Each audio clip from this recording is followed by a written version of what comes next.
Welcome again. This is Resumes and Design.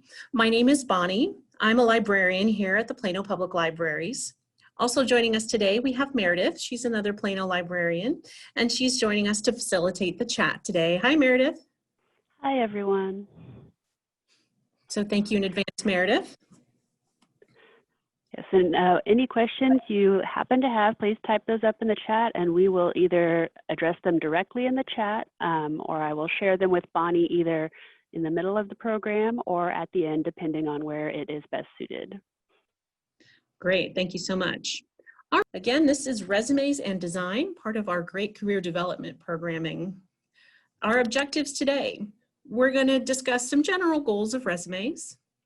Then we'll really dive deep into 3 different types of resume formats. And then we'll do some discussion about resume designs or looks. Then we'll go over some really great tips and trends on resumes. And at the end, we'll introduce you to some very valuable library resources. I do just want to give you a caveat that I am a librarian. I am not a business expert per se, but I am an expert at doing research. And in addition, I was hired by Plano Libraries just over a year ago. And throughout my job search process, I really put a lot of time and care into my resume. So it's a topic I'm excited to share with you today. Thanks again for joining us, and let's dive in. All right, those goals of a resume. What's its job? Well, one of its big jobs is to represent your brand. It represents you, your skills, your talents, and your experience. And we want it to do that accurately and efficiently in a way that makes you proud. The biggest takeaway I want you to take today, if nothing else, is to get inspired to make a resume you love. If you don't already love your resume, it makes a really big difference to have one that you really are proud of sharing. I used to dread working on my original resume that I had started years and years ago. So finally, this last job search, I ditched that old thing and started over and made a resume I love. And it really made a mindset difference for me during my job search process. And think about it, if you dread looking at or working on your own resume, how do you think a potential employer would feel about it? All right, resumes, you're in control. By that, I mean that when you fill out a job application, that process is meant to level the field, right? To make everybody's information similarly formatted. But a resume is really one of the few and the best chances to take control of how a potential employer is going to look at your information. So here's where you want to leverage that control and put your best foot forward. The goal of a resume, of course, is to get you to that next step, whatever that may be. You want to do everything you can think of to make your resume say, "Interview me." Keep it dynamic and fresh. What I mean by dynamic is when you're applying for each job, take the time to tweak your resume to that job description. You want to take time to match up keywords to the job description itself that you're applying for right then and there. And we're going to talk more about that. And when I say keep it fresh, again, I mean, if you don't love your resume, start over. Grab a template from what we're going to look at today and make one you really love. And you might want to have multiple resumes for different situations. But above all, write your resume to get you noticed. All right. Now we're going to look at 3 specific resume formats. The first one's called chronological. The second one is functional. And our third format is called a combination, or sometimes it's called a hybrid format. As we go through these, just keep in mind that each format has its own special features, and those may or may not be best for your situation. And whatever format you use, again, the goal of every resume is to get you noticed and get you that interview. All right, let's start with our different types of formats. The first one we're looking at today is the chronological resume. I love this infographic here from the Balanced Careers that tells us what is a chronological resume, besides hard to say, in some pictures. Well, really, it is just a resume that lists your work history in order of date starting with your most recent job first. So up at the top, we have a representation of Adonis, a fashion designer who is a designer since 2018 to present. So presently, we see that occupation. Prior to that, they were an assistant till 2018, and prior to that, they list being an intern. And what I really want you to notice here is that all of the work history listed is within the same field, right? So all the work history is about the field of fashion design. That's a key component to the chronological. So let's look a little more closely at this format. Chronological, what is it? Well, like we just saw, it's going to be a resume organized by time periods of employment with your most recent position first or at the top. This may be very familiar to you. It is long thought of as the standard or traditional resume format, but that does not necessarily mean it's going to be best for you. Who should use this style? It's recommended for those who have strong experience in the field or position you're applying to. Okay, so remember, fashion design was everything related on that one example we just saw. It's also recommended that you use a chronological resume to showcase your relevant work history when you have extensive experience in a particular field. It could even go as long as 2 pages if you have a lot of experience. However, I do want to remind you that your resume's job is to get you noticed, so you don't want to overload your resume. Really limit it to your best and your highlights for your experience, because employers have limited time and a lot of resumes to look at, most likely. Now, maybe you don't have a ton of work experience, but you might have a lot of volunteer work or internships or even work study in a particular area, and that can really work on this format as well in the chronological. Finally, do remember that your resume should still represent your brand, whatever kind you use. So really ask yourself, what kind of story would my chronological resume tell? And is that the story I want my resume to tell about me?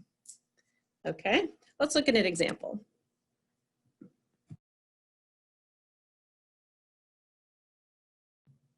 All right, grabbing a cough drop here while you take a look at this. Does this look pretty familiar? Maybe this looks like what you think of when you think of a resume. I wouldn't be surprised if you say yes to those, because it is traditionally the most common format. Grabbing that cough drop, excuse me. So let's look at this format in more detail. Alrighty, get this button to work. There we go. So our buddies at Resume Genius have broken this down into sections, which is great and super useful. So let's look through them bit by bit. We'll start up at A with the purple circle, which is of course the contact section, crucial to every resume. The circle for B, they've added a career objective here, or kind of an introduction. Sometimes it's called a summary. It's just a great way to introduce yourself in a more narrative form. The circle for C is talking about the professional or work experience. So really, this is the meat and potatoes of a chronological format. Here's where you're going to list your work experience in chronological order. Hopefully that relates to the field you're applying for, right? Now keep in mind, the goal here is not to just list off every task you've ever performed at your past jobs. No, really what you want to do is showcase your achievements and how you excelled at those jobs. One great way to do that is to add measurable numbers or figures to these bullet points. Numbers will really help illustrate your accomplishments and give that employer a better understanding of what you bring to the table. One other way to make this section effective is to start each of these bullet points with an impactful action verb. These action verbs help target your bullet points and make it clear to the hiring manager how you achieved your goal. And you can really see that in this example. Let's move to circle for E. This is an education spot. And you'll see it's pretty simple, because really, unless you're currently a student or you've just graduated, your education section does not have to be too detailed. However, if you are in school, or maybe you did just graduate, your education section might look a bit different. You might have it up higher in your resume as a top and center section, or add a lot more details about your coursework and study. Let's look at Circle D. Here's where they have additional skills on this sample. This is optional, but adding some extra skills does give you an opportunity to put in something that maybe didn't get addressed up in your professional experience. Just make sure that whatever you add brings value and is relevant to that position you're applying for. Okay, we've looked very closely at a chronological sample. Let's talk about the pros of this format. One pro, it's familiar, right? So it's kind of a safe bet for those of you who do have strong work experience. If you've got steady work history, this format can work very well for you. Sometimes employers prefer this format because it is so straightforward, it's easy to understand, and it doesn't leave any time frame unaccounted for. Now flip the coin, and that can also be a con. So some of the downsides of chronological can be that it really makes any work history gaps, so any gaps in work time frame, very obvious. So it may not work for everyone. The same goes if you've had to change jobs fairly frequently. This format may not be the best for you. It's also not ideal for anyone who's applying for a job in a position or a field that is far outside their prior experience. So for example, let's say you've worked in accounting for the last 10 years, but now you've decided you want to go work in libraries. It could happen. With this kind of format, the chronological, the HR manager might have a hard time looking past that accounting experience and only see you as an accountant. So it may not work well. All right. If there are no questions on chronological so far, we'll move on to our next format. All right, this is the functional resume. What is it? Well, this is a resume format organized by your skills and experience. And it's going to highlight your abilities and your skills over your work history. The skills and achievements become the focal point in the functional resume. It's going to prioritize your strengths and accomplishments, and sometimes it's also called a skills-based resume. It will have multiple sections that you can dedicate to various skill sets, so maybe management or customer service, things like that. This is a great format to highlight any certifications or skills that you might have with particular technology systems as well. It will include some work history. However, it may be listed toward the bottom or even not have dates. And in some cases, it doesn't list work history at all. Generally, the functional resume is going to be strictly a one-page resume. So who should use this?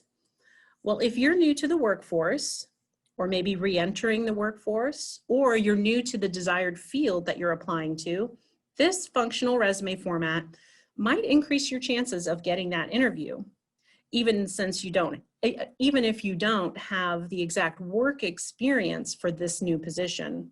You can still match up your skills and qualifications and make it look like that job posting you read that made you want to apply. So remember that accountant trying to become a library worker, this might be the resume they need to really highlight skills that can transfer. These functional resumes can still feature job titles or company names if you want to retain the clout that some of those might hold, but usually they don't offer detailed timelines or descriptions. And this format is really going to help hide any work gaps if you've changed jobs or you've had to leave and re-enter the workforce. But it can still keep the advantage of dropping those big names if you've had some great names that you've worked for and want to keep that. So to recap, a functional resume is going to highlight your skills over your experience, and it is great if you're new to the workforce, re-entering, or trying to change fields or careers. Functional is also great for new graduates, of course, anyone with little work history, or if your history is unrelated to the new position you're targeting.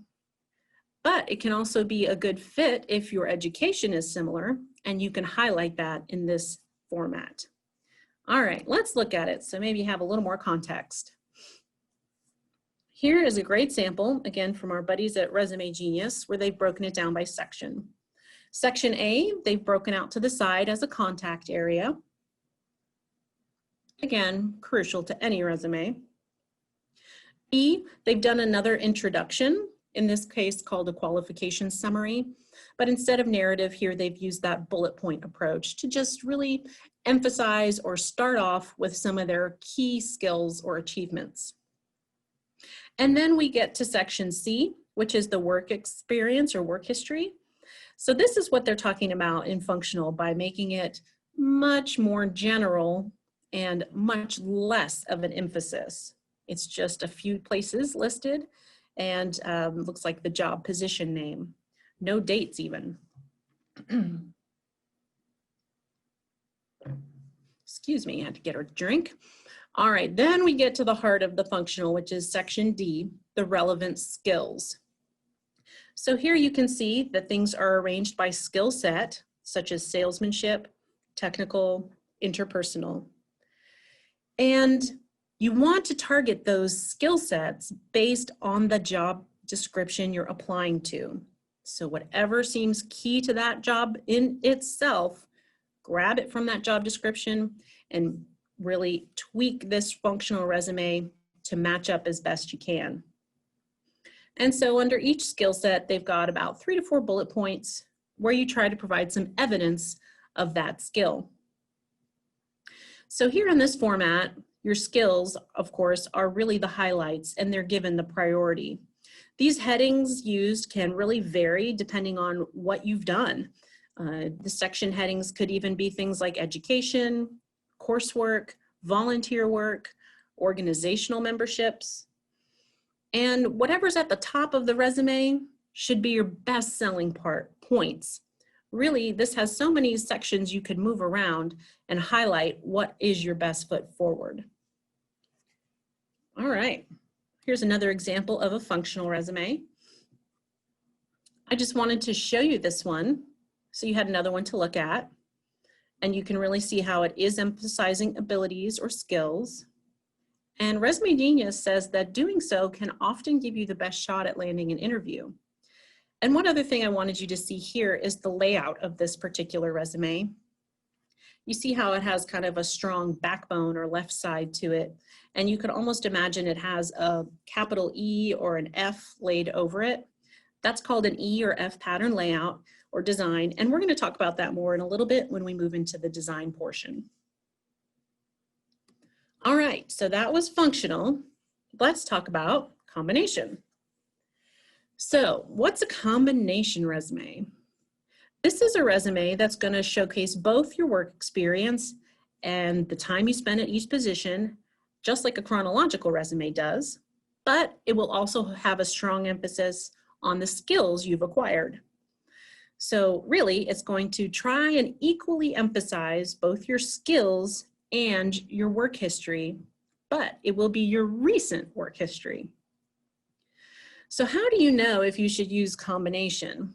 Well, it's recommended that you look at the job posting and really assess how similar your work experience is to that position that you're applying for and decide which format would fit the best. And if you cannot choose, combination is the way to go. This is a perfect format for people who have been in and are staying within a particular career path for many years because it can help you show a career progression while still keeping it to one page. We don't want to come in with a 3-page resume.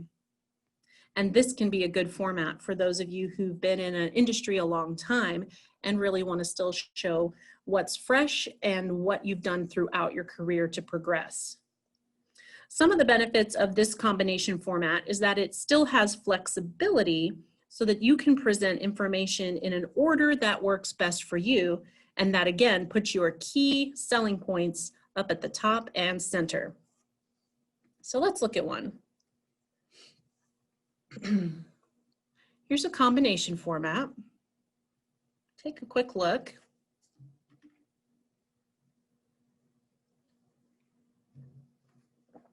Let's start up at the top. Of course, it's still going to have a strong contact section. And here they've said a professional profile, but still it's that same concept of a quick introduction, a qualification summary, just kind of emphasizes a few highly transferable skills or things you've done with those skills to set the tone. And then we go down to a skills section. I love this skill bank because it really gives you an opportunity for some design elements, which we'll talk about here in a minute, and it's really flexible. So let's say you're looking at a job description that wants a particular certification. Little skills banks like this are a great place to tweak quickly and easily by just changing a few words or highlighting a different certification than you might usually to really match up to the job description. And then we get into the work experience. Now notice there's only a few entries here, and they are recommended that they're your most recent entries. Here they've given several points about each of these 2 work entries. And then at the bottom, education is included, but it's kept pretty simple. You could switch that out if you wanted, or maybe if you had room, add something like honors or volunteer work, something like that. Resume Genius says that combination resumes can be a proven format across all industries because they do highlight both your key skills and your employment history. All right, so let's review those 3 formats. We looked in depth at these 3 types. First was chronological. Again, that was the backward in history, in time format. And that really works well for those with extensive work experience in a particular field. And in addition, that field is the one you're still trying to stay in, right? Then we went to the functional, which is going to focus on your skills. A functional is really great for people who have maybe gaps in employment or are re-entering the workforce, or maybe you're trying for a new career altogether. Functional can really help you highlight those skills you already have that can transfer to that new career path. And finally, we looked at the combination format, which does its best to balance both work history and your transferable skills. So it's kind of the best of both worlds between chronological and functional. All right, so Meredith, now's a great chance to pause and see if we have any questions about these formats. So far, we haven't had any specific format questions. We did have a question about whether or not we will be sharing templates. Yeah, great question. Absolutely. So every template I've referred to in this program, you will get as a link. It may have already come to you in your registration confirmation email. It might be called a handout in that email. If for some reason it hasn't, it's definitely going to come to you within a few days of this program as an email. And that email should include both the link to the recording of this session, as well as a link to that handout, which will have all the templates linked in. Anything else, Meredith, at this time?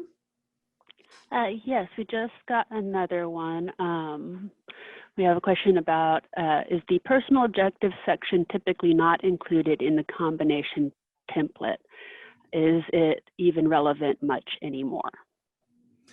So I'm guessing you mean what they have here as a professional profile or just kind of that introduction. And so far it's been consistently used with the examples we have. I'm trying to remember if I included it in mine. Yeah, I think I did. You know, the research I've done, I've seen it typically used, but it's not really seemed to be called an objective anymore. It seems to be called something like professional summary or professional profile or qualification summary. It does seem to be less focused on your objectives. Now, however, if you feel that that is something that is crucial to you getting the next step, then I say it is highly relevant and something you consider keeping. Does that help answer the question? If not, jump back in the chat and let us know. Otherwise, anything else, Meredith? One last one, just a recommendation for college application resumes, which format would be best for that? Right. That's a great question. Again, you'd really want to sit down and think about your own, assess your own situation. I think chronological might be pretty difficult unless you've really got some consistent things over time to illustrate. I think functional might be a better way to go, or if you're unsure, you could go with combination. And you just would, instead of work experience, really look through all your coursework, your volunteer work, maybe internships, and apply those as you might with work experience in some other resume. So my guess is, depending on your background, you'd want to look at functional or combination. All right, anything else? Not at this time. Okay, well, you guys are welcome to keep bringing in your questions. We'll still address them as we go, but I think it's time for us to do a quick poll. If Meredith, you'd be so kind as to launch our poll, we would love for you guys to give us a little feedback and answer this question. We'll give you about a minute, please. Oops, sorry for the typo there. That should say hybrid, not hybrid.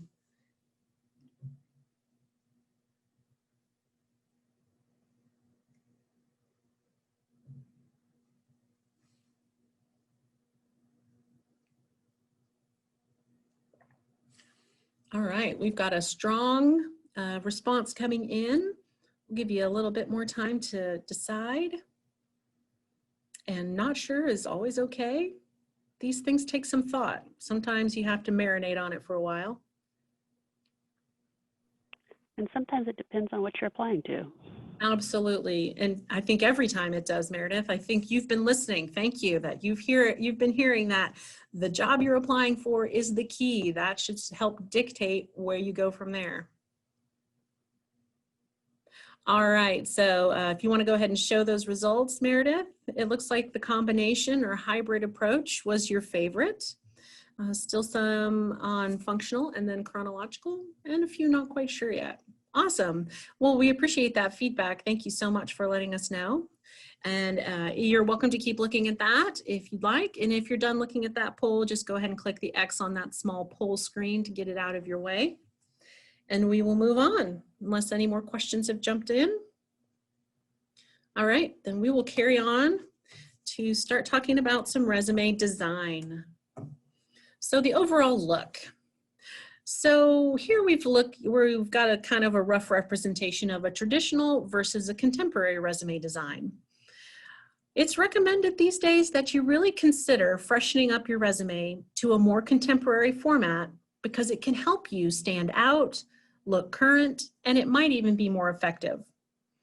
So if we think of a traditional design, it might have had Times New Roman as the font. Maybe a lot of the information was in paragraphs or even narrative form, but keep in mind that was kind of pre-smartphone style. We really want to consider our modern audience or our modern reader, because we do not want our resume to risk landing in the TLDR pile, right? And if you don't know what that stands for, it stands for too long didn't read. We really want to consider our modern reader. So with contemporary design, you'd see a lot more toward being concise, using those bullet point lists, because that really suits our modern attention spans better, don't you think?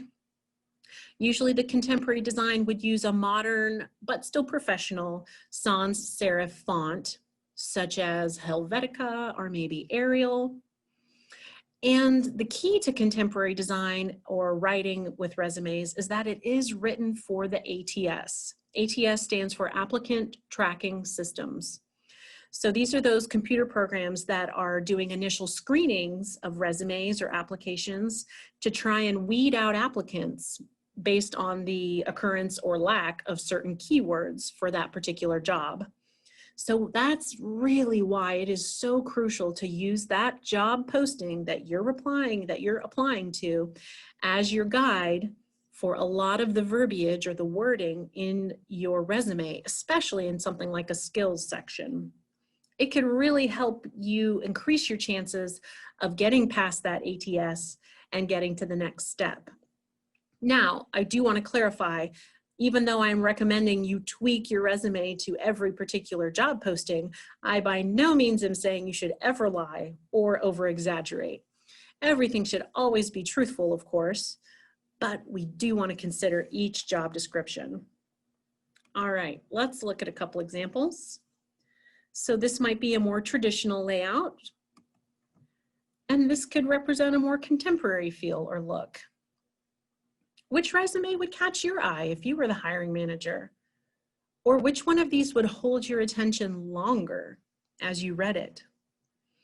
And then again, that ATS really brings to light the importance of a skills section, because that's such an easy way to tailor your resume to every job description you go into. All right, let's look at another one. So here's a combination format with a really high design look. And look at the industry here, interior designer. Would you expect an interior designer to have a very attractive and highly designed resume? Yeah, it seems appropriate, right? In a more creative field, this is a great way on your resume design to stand out, put your personal stamp or your own brand on it. And again, remember we talked earlier about one example that had kind of an E or an F pattern layout to it. Really, that's referring to more of a column approach rather than every line going all the way across the page. And this could be an advantage because think about it, columns with sections really mirrors a web page layout, which can really be an advantage depending on your audience. In fact, a recent study from the job site ladders found that resumes with that F pattern or E pattern layouts really mimic how our eyes scan web pages, and it was found to hold the reader's attention longer. I particularly, when I saw this example, loved this little kind of self-assessment concept on the expertise bank, where they've kind of rated themselves on certain skills. And that's when it appealed to me for some reason, so it's one I took for my own resume. I really liked it. All right, let's look at another example. So take a quick look and see if you can guess the format here. Is it chronological? Is it functional? Or is it combination? All right, I would say this is combination, because look, there's a great bit on skills as well as experience here. So let's go through this. This is from money.com, and they teamed up with an expert named Dana Levy-Dietrich. She's the founder of the Brooklyn Resume Studio, and their goal really was to design the perfect resume format for you, or template, I should say. And yes, this is a free template online that you will get the link to, that you could download and make your own. And let's go through section by section why they think this is the perfect format or layout. So let's look at section 1 up at the top. Here they're just talking about the whole page, and they're saying that this is a clean layout, which is ideal. And yeah, I'd say I agree. Overall, it looks clean and attractive. Section 2 is referring to the subtle pop of color, like the orange they use in this one. They say that this will work for just about anybody, but they do recommend you stick to one color and make sure it's going to print well. Section 3 is pointing to that skills section. They agree that the skills section is crucial, and it's a great place to lead with your best stuff.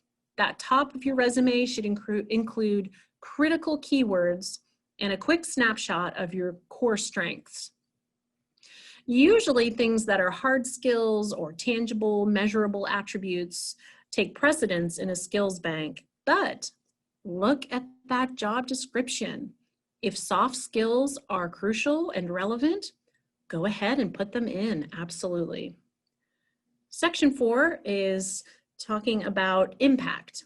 So here in the experience section, they recommend you use examples that prove what you can bring to the table. As we said before, they agree that statistics or numbers can be most impactful, but they recommend also including things like cultural improvements or special projects or showing customer growth. All of these can highlight your successes. All right, section 5, really here they're talking about what to leave off. They recommend you be very picky with what you include. Of course, don't list salary requirements or list off every job you've ever had. And they say the same goes for social media. Don't list them unless they truly bring value to your resume and to that job application. Okay, if it's not bringing huge value, leave it off.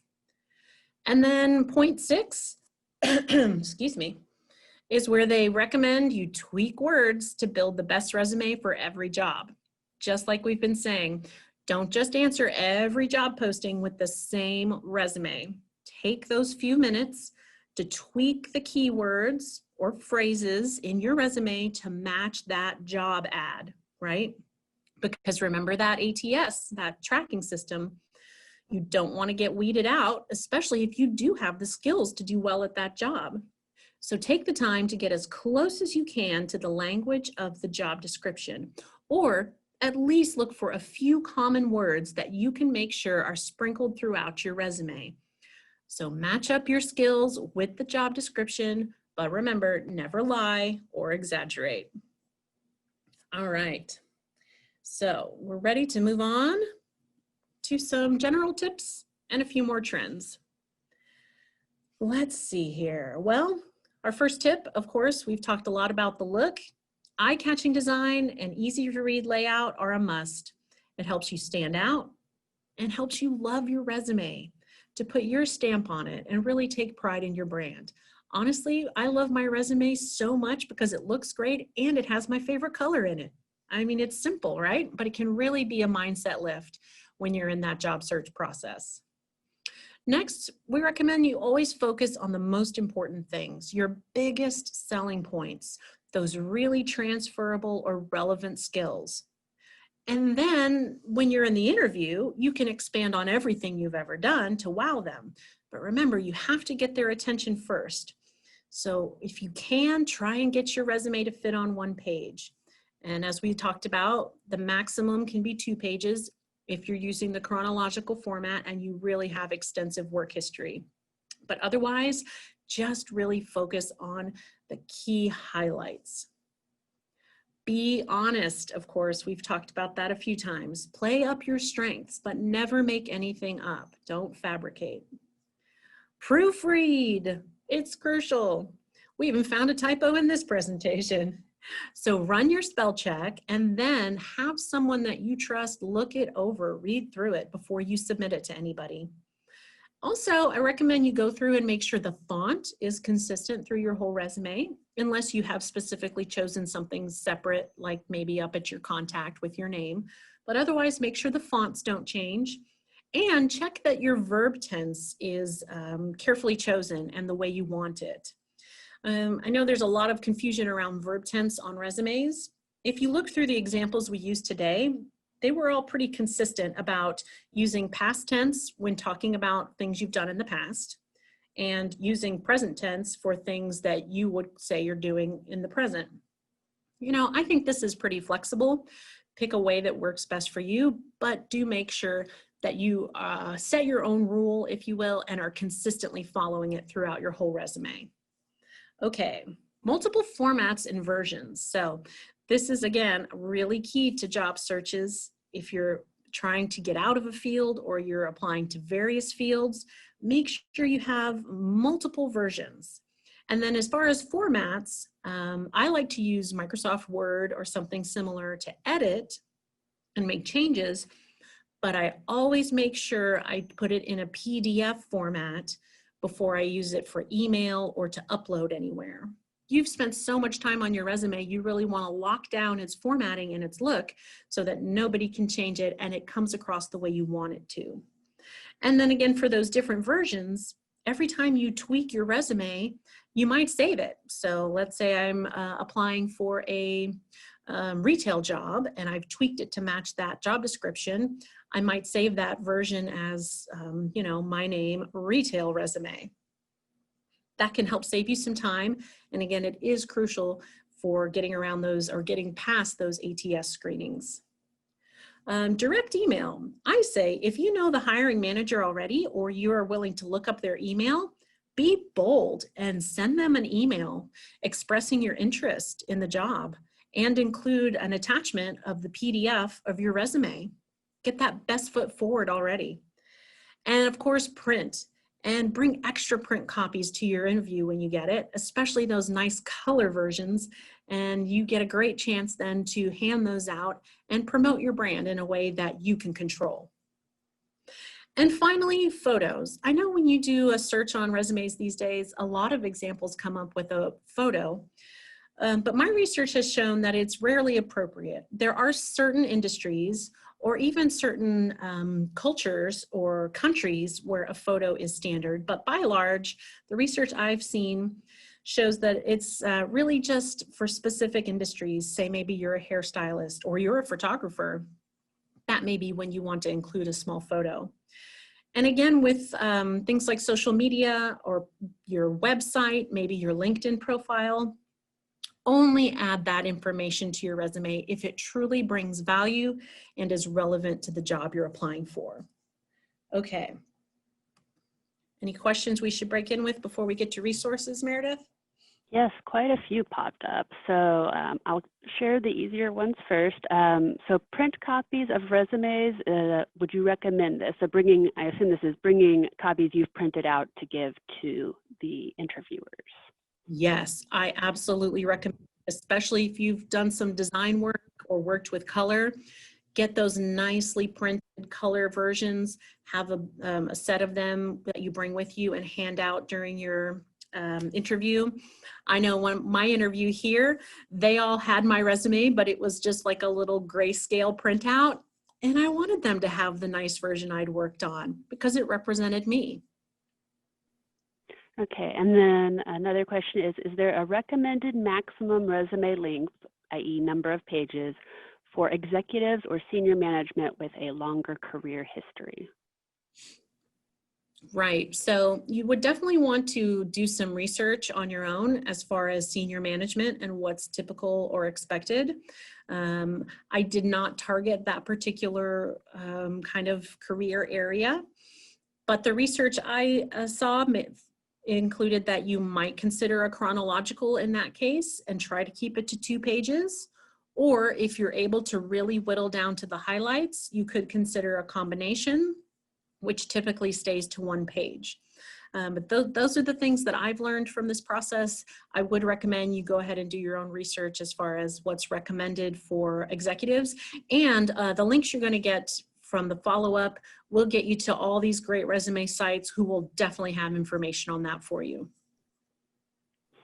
Okay, and then I'm hoping I paraphrased this correctly, but would you recommend adding or leaving off a job position that is used as a gap filler between 2 industry relevant jobs that itself is not necessarily relevant to the industry? So a couple of things to consider there. You've kind of told me that it's not super relevant to your job description that you're applying for. So that sort of might lead you to want to leave it out.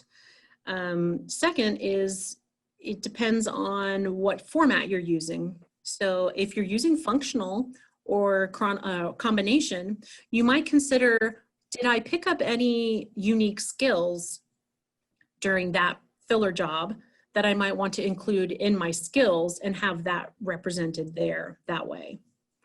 But those would be my recommendations that you really think of. And if it doesn't bring value, then it doesn't get a spot on your resume. And again, value meaning relevant to that job you're applying for. Okay, and our last one is, if you've been in the same field or industry since finishing your highest degree for, in this particular example, 20 years, should you include all past jobs over the time period, or how far back would you recommend? Right. So all my research would point to the combination format may be best for you, where you could kind of try and summarize that work into more recent examples, or really work toward using the examples you use to show your progression. You could do something else. Maybe you could try the functional. Well, no, in your case, did you say you're staying in the field? It doesn't specify about that, but I'm assuming from the context, yes. Staying in the field. Okay. The research I've shown would say that you'd probably tend toward a chronological. Maybe you could make it into 2 pages, or try and really whittle it down into a combination and show some good progression within that same field. And the questioner confirmed, yes, staying in the field. And you can always use the objective area as well to highlight that you've had that amount of experience without having to list out all the experience. Yeah, good point.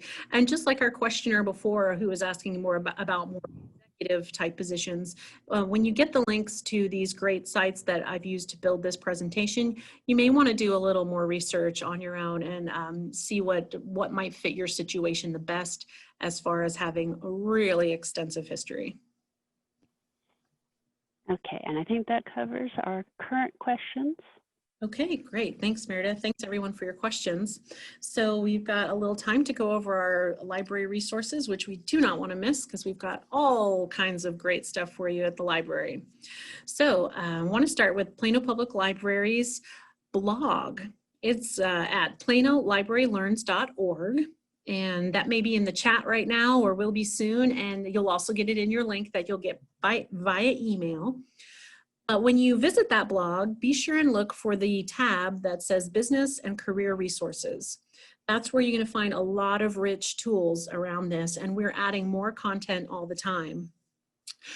You'll find a recording of this particular class that we did a few months ago. If you wanted to check that out, that's also where they're going to update it with our recording from today. And there's a similar class in Spanish if you or anyone you know could use that resource. You find that and so many more things on our blog page under Business and Career Resources. Okay, and then I want to switch gears and tell you about our website. So you could find at plano.gov and then this 2488 Research Learn, tons of resources that you can access using your Plano Public Library card. Don't worry, you'll get these links. First one I want to tell you about is called tutor.com. Tutor.com offers you free access to career coaching with your library card, and you can drop off with them a resume for review and get some individual feedback. How great is that? Your card would also get you access to lynda.com, and this is a huge tool for professional development. It's just hours and hours and hours, a huge catalog of training courses. And they have courses, of course, on writing resumes or all kinds of other skills that you might need in your job search. Learning Express is another great database we offer. You have access through that with your card to a resume and cover letter builder. And by the way, I want to take a second to warn you. During preparing for this, I found that online, almost every resume builder that I found that says it's free turns out to not really be free, right? They get you to enter in all your information step by step, and then you've gone through this whole process and boom, suddenly, oh, it's not free, it costs money. So beware out on the web of anything that says resume builder kind of a thing. If that's the service you want, rather than just downloading a template, which I find to be much easier and more straightforward, then come to Learning Express, where you can walk through their builder and there won't be any surprises. It should be completely free.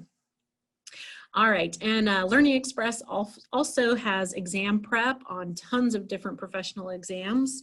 It offers workplace skill training and even some help with job searching. All right, Ferguson's Career Guidance Center is a great place to go for more in-depth resume info. And they have lots of information you can explore about different industries and careers. Maybe you don't know where you want to head next. It's a good place to do some research. This is also a great tool for those of you who might be new to the workforce. and it also has a lot of educational tools. And then finally, of course, we want to invite you to more of our career development library programs, just like today's class. We offer them all year long, and here's a huge list of what's coming in the fall. I know that's a lot, so you might take a quick pic or maybe screenshot of this one.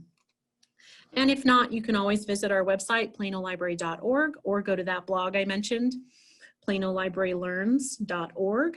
And again, you'll get those links when we email you and see what's coming up. All right, so I'll leave this screen up for a second while we pause and see if there are any more questions.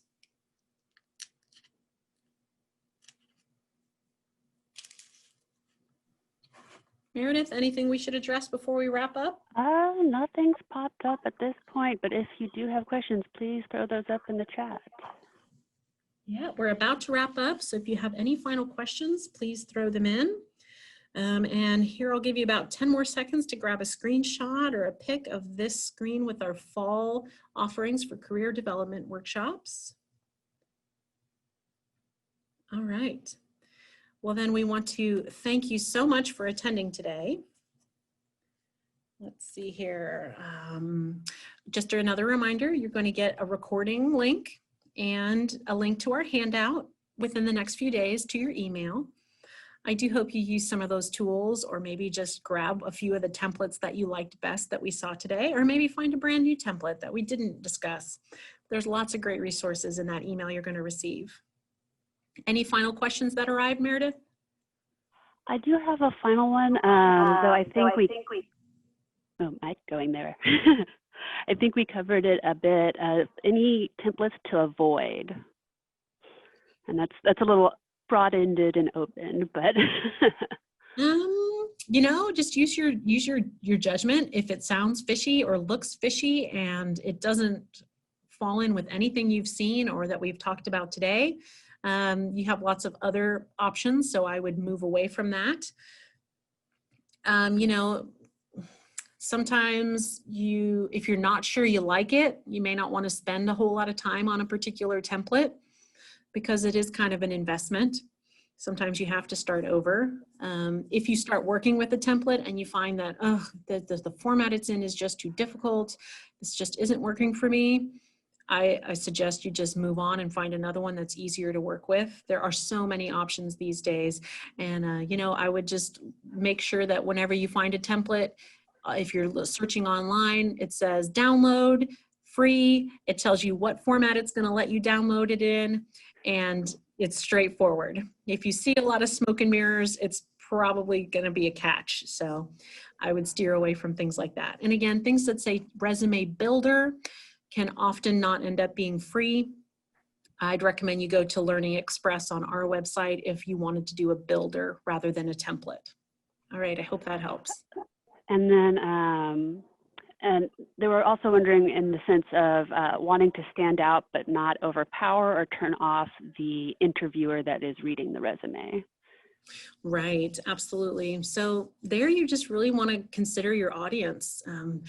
Research the company, find out what you know about it, see if you know anyone who works there or has any connections and can get a feel for what they're looking for, and maybe make a couple versions of your resume so that you have something that you find really appealing and is maybe a high design version, and for situations where you feel like that's appropriate. And then maybe you have a slightly more conservative version, maybe with just that one pop of color like we saw, that you know can fit any occasion. And then our final question is, how do you cater your resume to different jobs or career paths when you are uploading to a job website such as Indeed or Monster that can sometimes be a little more limiting? Right. So in that case, if they're not allowing you to just upload your resume itself, you are having to kind of paste or type into their boxes. Yeah, that is a tricky one. Hopefully you're able to somehow customize for each job application or each job you apply for. If not, then I don't know. I'd have to look at those sites again and see what they look like these days. But you may want a couple different versions, or I don't know. Meredith, do you have any insight as to what the reference is there? Well, I haven't used one of those in quite a while, but if you're trying to make yourself stand out, a lot of times those sites also have options for uploading additional documents. So maybe that would be an opportunity to really use a cover letter to make yourself stand out if you are being limited in what you can put into the resume.